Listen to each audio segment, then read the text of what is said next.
कफ को जिंदगी भर शांत रखना है, शमित रखना है, सम अवस्था में रखना है।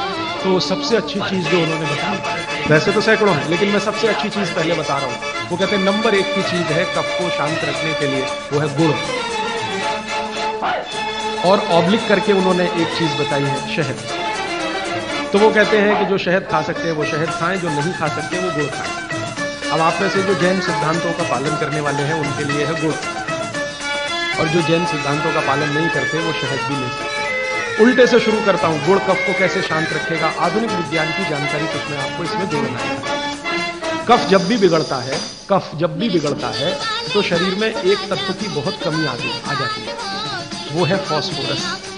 केमिकल है फास्फोरस। जब भी कफ बिगड़ेगा तो आप समझ लो आपके शरीर में फास्फोरस की कमी है। और फास्फोरस का एक छोटा भाई भी है, आर्सेनिक।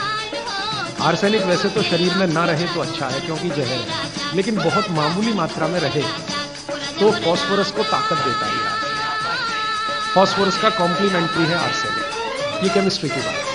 अब आप समझ लीजिए कि कफ आपके शरीर में बढ़ गया, इसका माने फास्फोरस कम हो गया। तो भागवत जी ने कितनी इंटेलिजेंसी से चुना गुड़ को। हमने गुड़ को जब टेस्ट किया लेबोरेटरी में तो उसमें सबसे ज्यादा फास्फोरस ही है। गुड़ में सबसे ज्यादा फास्फोरस है। हालांकि उसमें थोड़ा मात्रा में आर्सेनिक भी है, लेकिन फास्फोरस उसमें सबसे ज्यादा मात्रा में है। और गुड़ जो बना है ना, किससे बना है? गन्ने के रस से। तो गन्ने के रस को टेस्ट किया तो पता चला गन्ने के रस में फास्फोरस है, लेकिन गन्ने के रस से ज्यादा गुड़ है।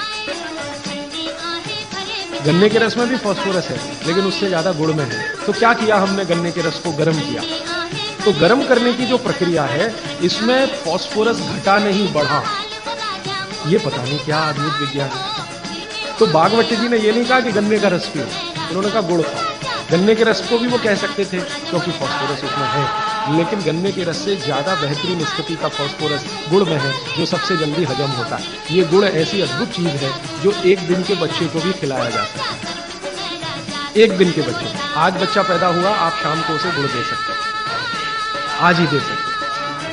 हाँ, तो आप जो है एक ऐसी स्थिति में है जहां आपके पास कई चीजें उपलब्ध हैं। उनमें से भागवती जी चुनकर दे रहे हैं कि देखो ये है।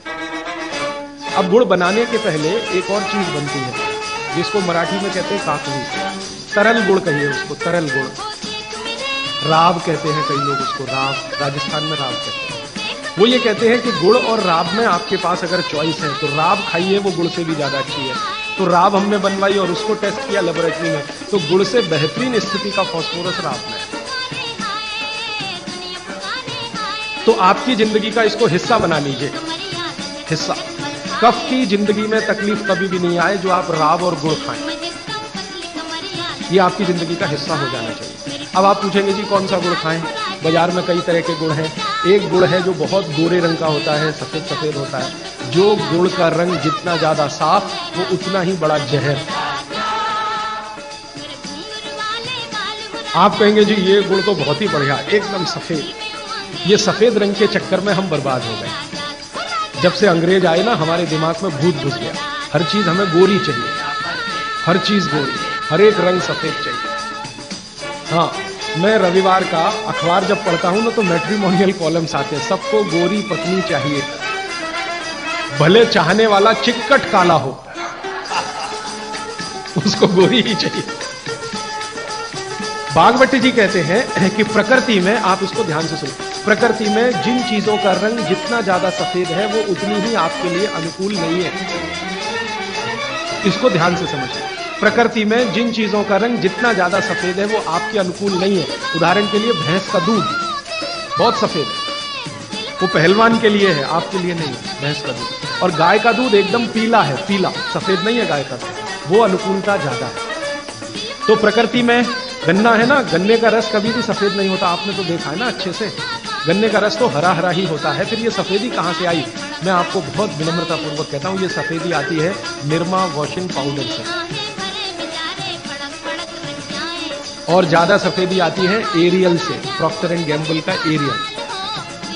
और आपको अब मैं जो कहने जा रहा हूं वो आप कभी विश्वास करें या ना करें, लेकिन सच यही है कि गुड़ बनाने वाले आपका जो सफेदी का लालच है ना, सफेदी के प्रति आपका मोह, उसको ध्यान में रखते हुए इतना निरमा डालते हैं, इतना वॉशिंग पाउडर उसमें डालते हैं गन्ने के रस में कि वो गुड़ का रंग ही बदल जाए। तो ये सफेद गुड़, एकदम व्हाइट कलर का गुड़, ये तो बहुत ही खतरनाक है, बहुत ही खराब है। इसको तो गलती से भी छूइए मत।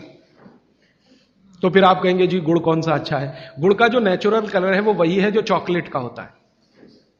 चॉकलेट आपने देखी है, जिस रंग की चॉकलेट है रंग वही गुड़ का सबसे अच्छा। तो गुड़ खरीदते समय ध्यान रखिए, तांबई कलर का, जिसको हम कहते हैं तांबई कलर, कॉपर कलर का जो गुड़ है वो दुनिया का सबसे अच्छा गुड़ है। तो गुड़ जब लाएं खरीद कर खाने के लिए तो दुकान वाले को बोल कर लाइए कि भाई हमको ये सफेद वाला नहीं चाहिए। तो कहेगा कौन सा चाहिए? तो वो जो काला काला सा थोड़ा चॉकलेटी कलर का गहरे लाल रंग का वो दे दो। तो वो भी है उसके पास, वो अंदर रखता है, क्योंकि उसे मालूम है आप लेने वाले हैं नहीं उसे, तो वो अंदर रखता तो है। आप जब मांगोगे तो वो वही लेके आएगा। ये गुड़ जहां से भी बनकर आ रहा है वहां फिर संदेशा जाएगा, ये सफेद बंद कर दो, कोई मांग नहीं रहा, कोई ले नहीं रहा, सबको अब वही चाहिए, तो गुड़ की सप्लाई बदल जाएगी।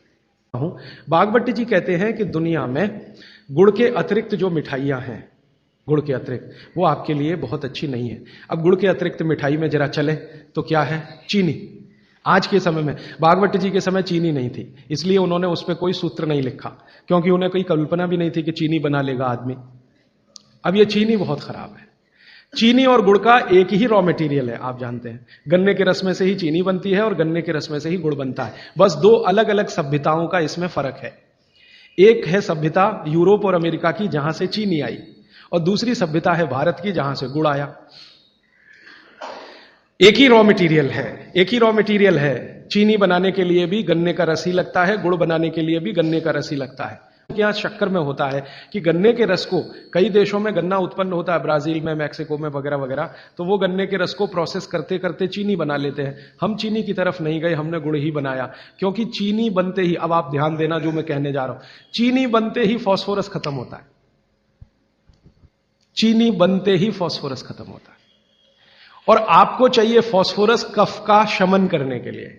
अब वो है ही नहीं चीनी में, तो आप जो चीनी खा रहे हैं वो जिस उद्देश्य के लिए खा रहे हैं वो पूर्ति ही नहीं होती।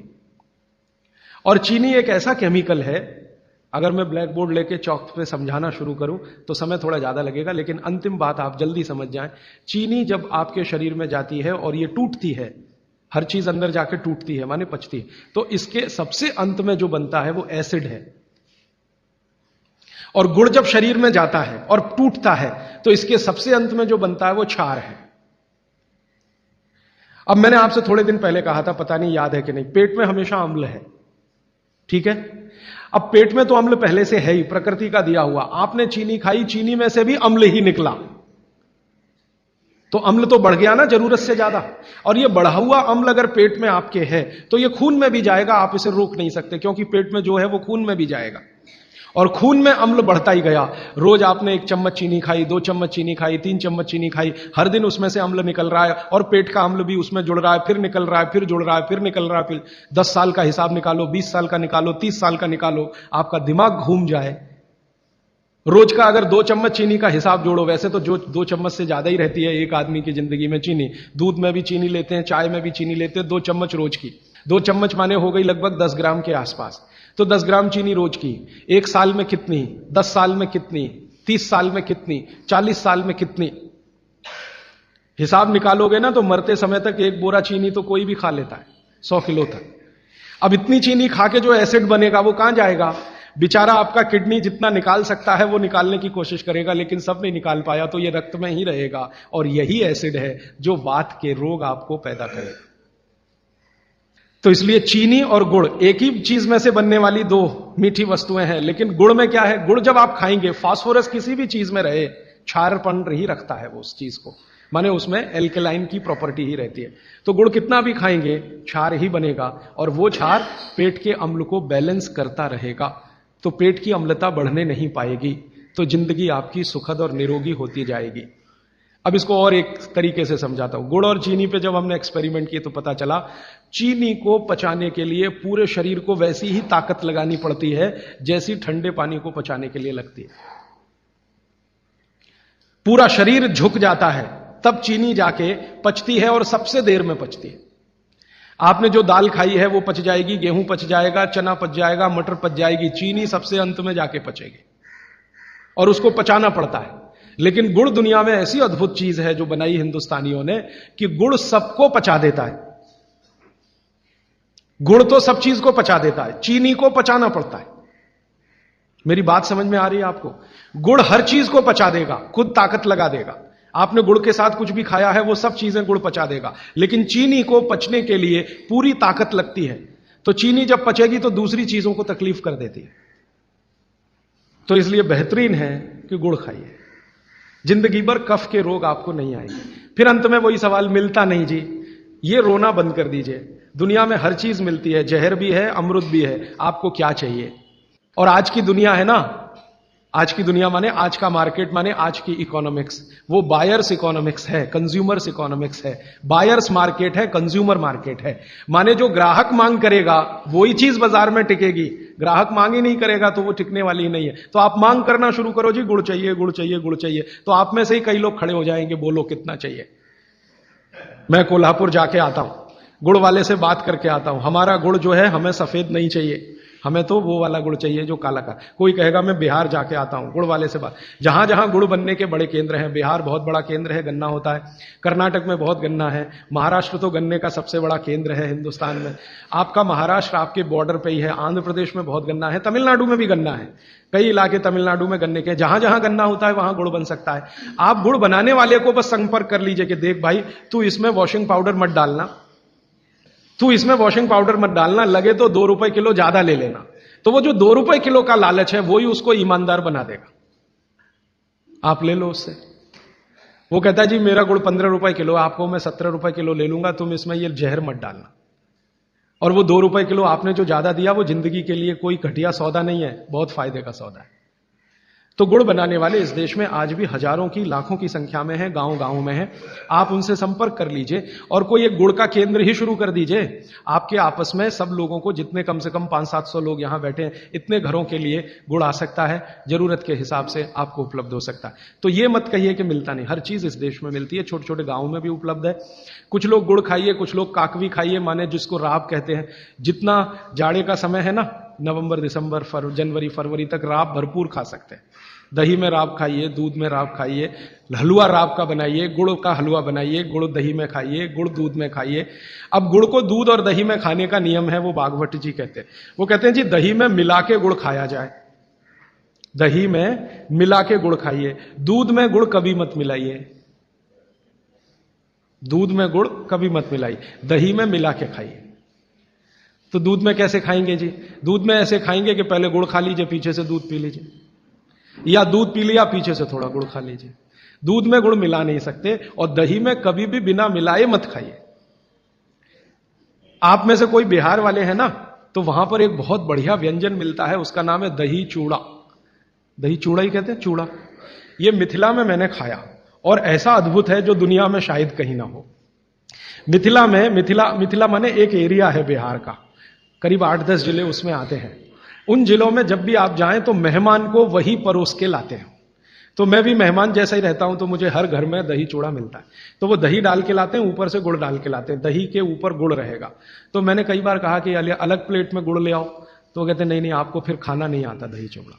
तो पहले मुझे सच में नहीं मालूम था। अब जब ये मुझे पता चला बागभट्ट चिकित्सा का, तब मेरी अकल में आया कि वो सब बागभट्ट के चेले हैं, दही में गुड़ मिला के पहले से ही चिवड़ा पे रख के लाते हैं।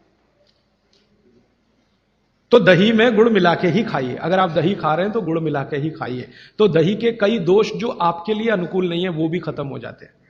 और दूध में गुड़ कभी भी मत मिलाइए। एक जगह तो वो ये कहते हैं कि दूध खाली पी लीजिए, गुड़ आगे पीछे खा लीजिए, वो ज्यादा बेहतर है। तो गुड़ खाइए, मेरा कहने का मतलब ये है। अब गुड़ के कितने प्रिपरेशन है हमारे घर में? गुड़ का, तिल का प्रिपरेशन एक है, तिल पट्टी कहते हैं, गजक, गजक। तो भरपूर गजक खाइए। क्यों खाइए जी? तिल है और गुड़ है।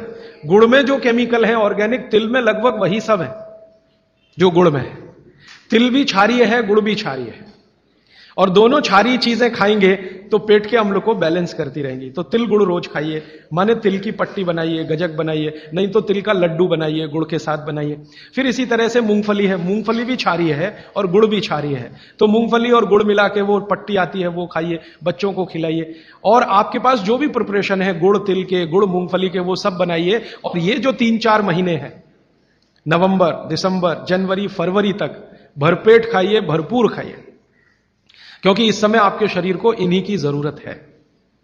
तो कफ जिंदगी से बहुत दूर रहेगा। तिल खा रहे हैं, गुड़ खा रहे हैं, मूंगफली खा रहे हैं, कफ बढ़ने की बिल्कुल